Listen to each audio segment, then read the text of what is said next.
The unexpected assignment. The Stellar Defense Council had never faced a crisis like this before. Admiral Ziffer of the Crystalline Empire stood before the emergency assembly, his translucent features shimmering with worry. The Void Hunters had breached 3 defensive lines in 48 hours. Their biomechanical ships, adapting to every conventional strategy the galaxy's finest military minds could devise. General Corax, a towering insectoid warrior from the Hive Worlds, clicked his mandibles in frustration. Our tactical algorithms are useless against them. They learn faster than we can adapt. Ambassador Velina from the Aquatic Federation's gills fluttered nervously. Perhaps we should consider surrender protocols. The Void Hunters have never shown mercy. But wait. A small voice interrupted the heated debate. Every alien head turned toward the human delegation corner, where a tiny figure raised her hand. 8-year-old Zoe Martinez sat cross-legged on a chair too big for her, wearing a bright yellow spacesuit decorated with rocket ship patches. Her dark curls bounced as she spoke. Why don't we just ask them what they want? The assembly erupted in clicks, hisses, and electronic warbles of disbelief. Admiral Zephyr's crystalline structure darkened.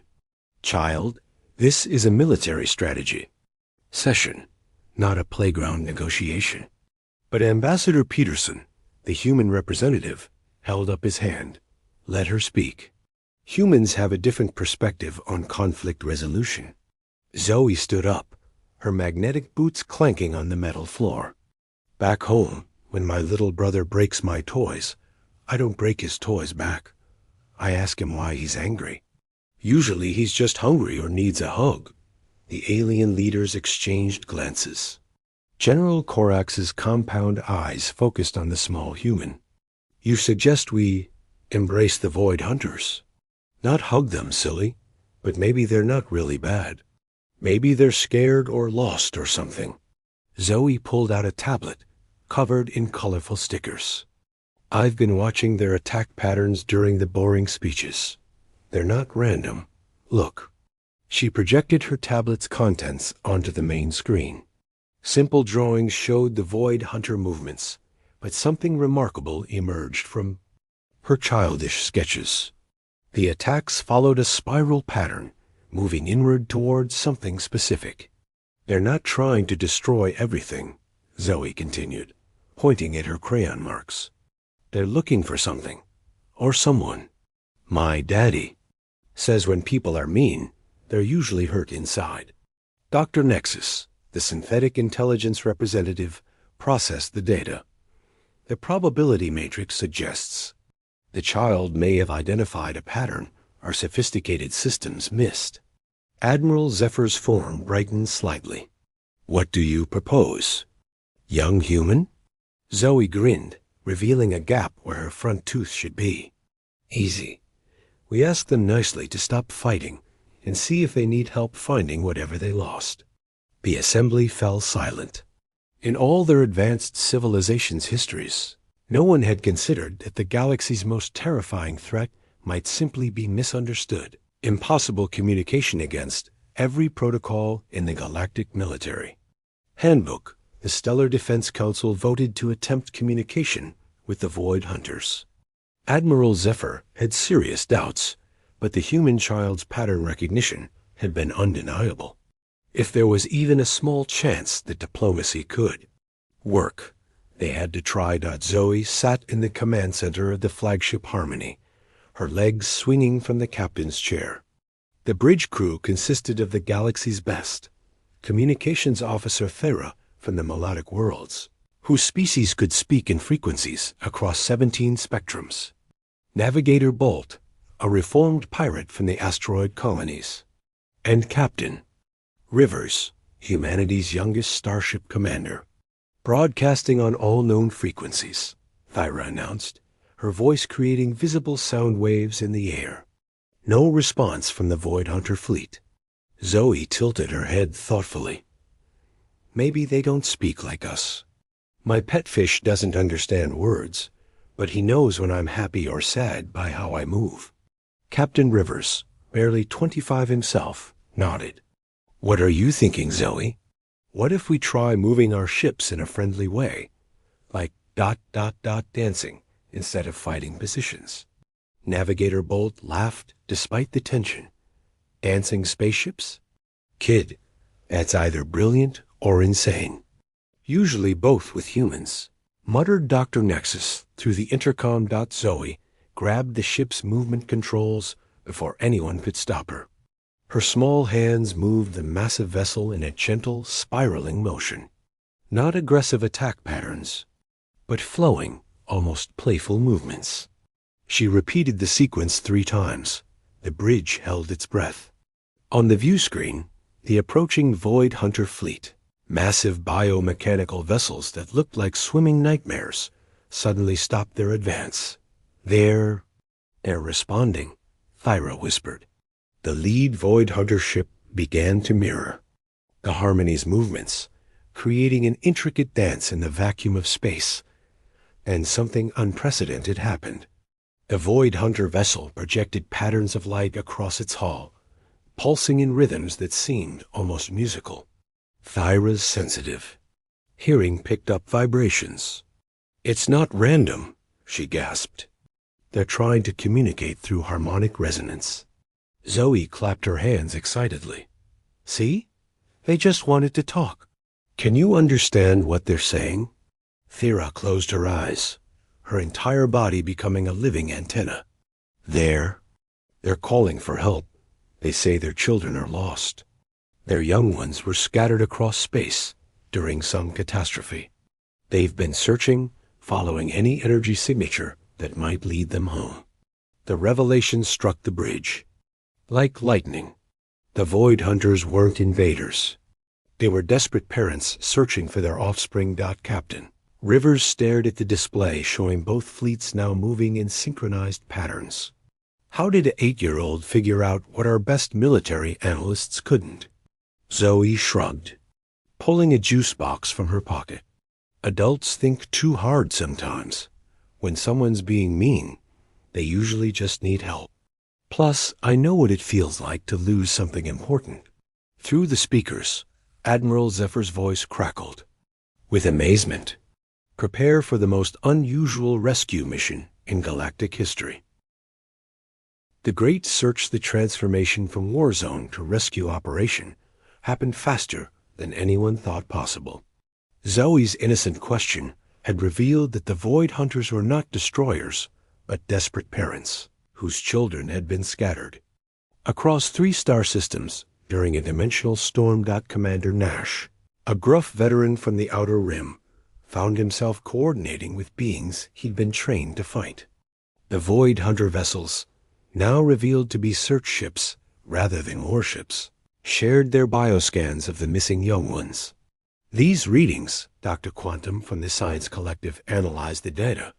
The Void Hunter offspring exist in a state between our dimension and parallel space. That's why our sensors never detected them. Zoe studied the alien scans on her tablet, which she'd somehow linked to the main systems. They look like little jellyfish made of stars. That's so pretty. The Void Hunter captain, who called himself Seeker of Lost Lights, communicated through Thyra's translation.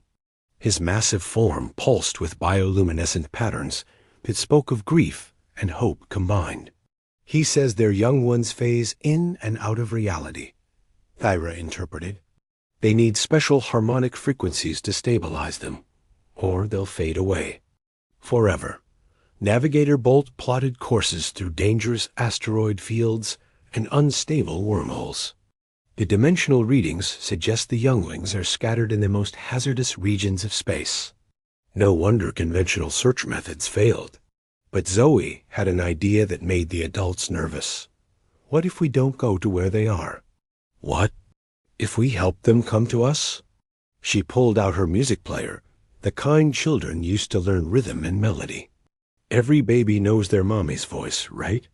Maybe the little Void Hunters can hear their parents if we make the sounds loud enough. Chief. Engineer Torres, a practical woman from the mining worlds, scratched her head. You want to turn our ships into giant speakers? Not just speakers, Zoe explained excitedly. Like lighthouses. But instead of light, we use the sounds their parents make. The plan sounded impossible, but Dr. Quantum ran the calculations. Theoretically, if we could amplify the Void Hunter's bioharmonic signatures through our ship's subspace transmitters, we could create a beacon that reaches across dimensions, completed Captain Rivers. Zoe, you might have just solved interdimensional physics. The implementation took 6 hours. Human engineering, combined with Void Hunter biotechnology, creating something new in galactic history. Every ship in both fleets became part of a massive harmonic network, broadcasting the parental calls of the Void Hunters across multiple dimensional layers. Zoe sat in the center of it all, conducting the symphony. With her small hands, she'd somehow become the bridge between species, the translator of emotions that transcended language barriers. Then the miracle happened. On long-range sensors, tiny blips began appearing. Fragile, beautiful creatures that looked exactly like cosmic jellyfish started materializing throughout the fleet. The lost children were coming home. Seeker Dash of Dash Lost Lights. Entire body blazed with joy as the first youngling phased into reality near his vessel.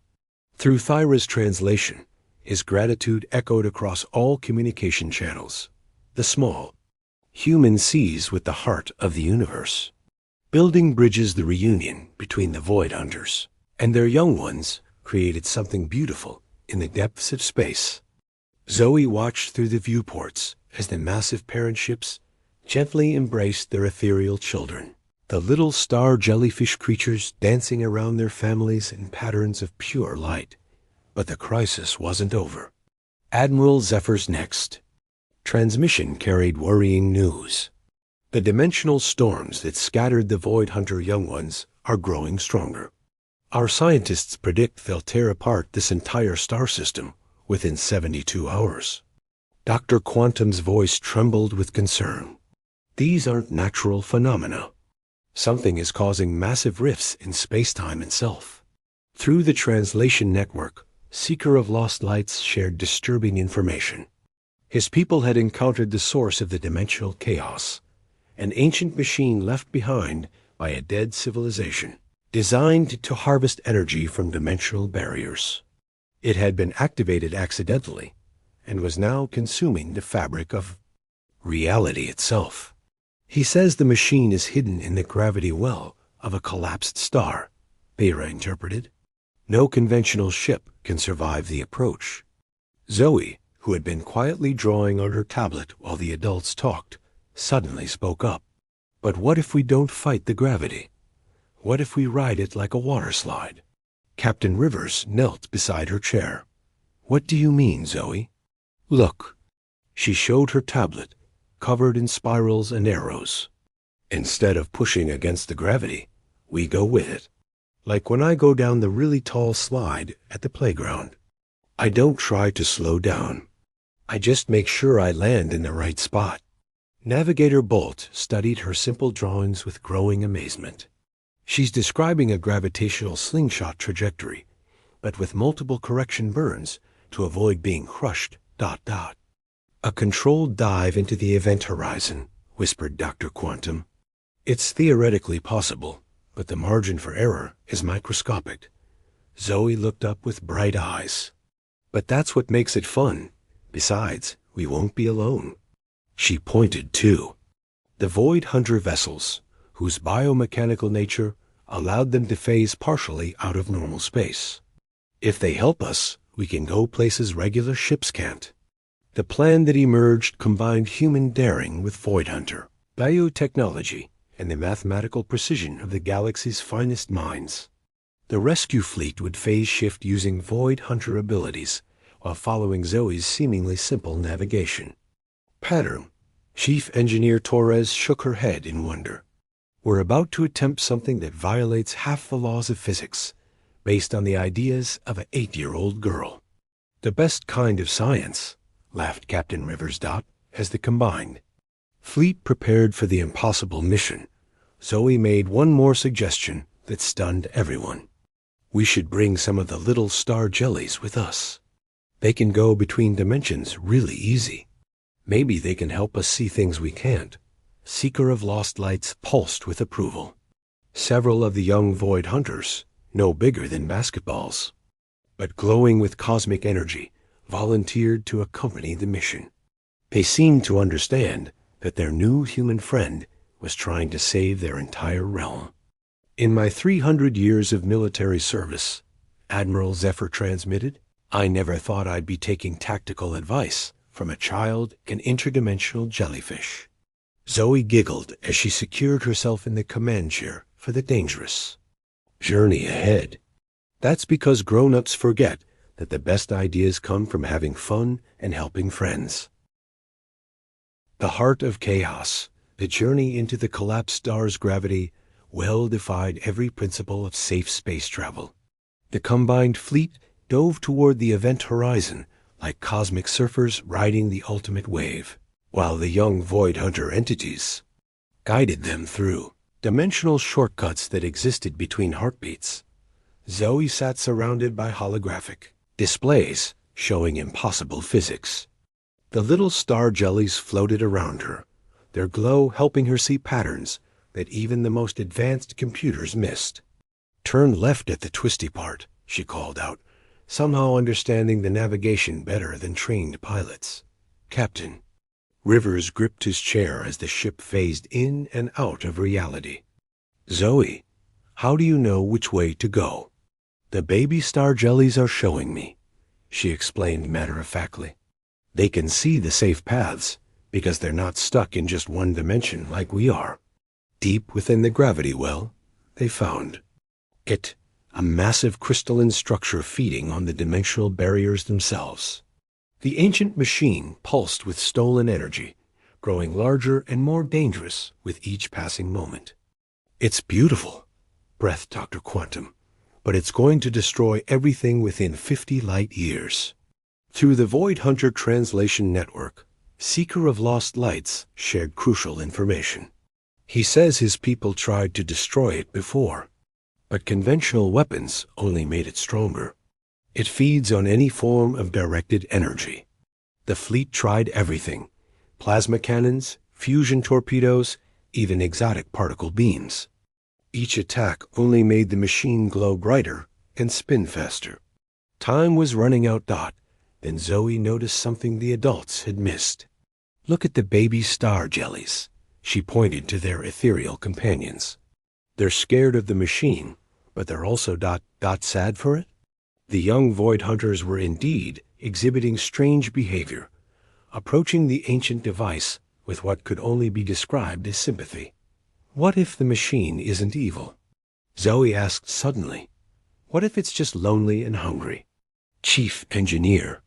Torres stared at the readings. Zoe, that thing is about to tear apart space-time itself. But maybe it doesn't know how to stop, Zoe insisted.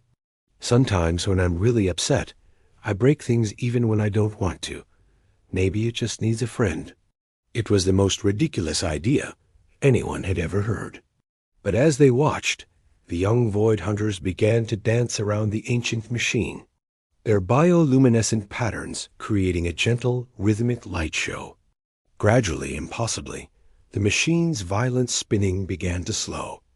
The harmonic frequencies, whispered Thyra. They're singing to it. Zoe grabbed the communication controls. Everyone helped them sing. What followed was the strangest concert in galactic history.